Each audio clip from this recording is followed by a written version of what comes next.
Buonasera e ben ritrovati con l'informazione flash di New Sicilia. Vediamo insieme i titoli più rilevanti del pomeriggio. La Sicilia è oggi una delle regioni trainanti del paese, quanto emerso dai dati pubblicati dalla Banca d'Italia che confermano l'isola al primo posto per crescita del PIL. Anche l'occupazione registra un netto incremento del 4,6%, 3 volte superiore a quella del resto d'Italia e ben oltre la media del Mezzogiorno.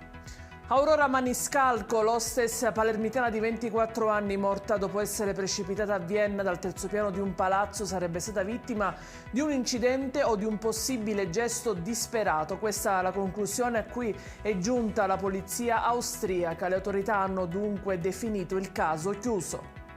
La Polizia di Stato di Siracusa ha invece arrestato un 19enne accusato di tentato omicidio e porto abusivo di armi. Il ragazzo è gravemente indiziato di aver partecipato alla sparatoria del 30 marzo scorso in via Marco Costanzo, nella quale rimase gravemente ferito ad una gamba un 48enne.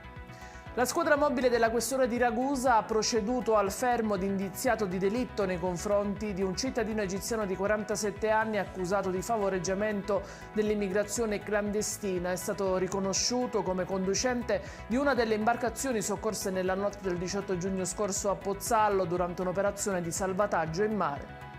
In chiusura il meteo, nuovamente diramata un'allerta arancione per rischio incendi e ondate di calore tra le città più calde, Palermo, Agrigento, Catania e Siracusa, dove si toccheranno domani 38 gradi.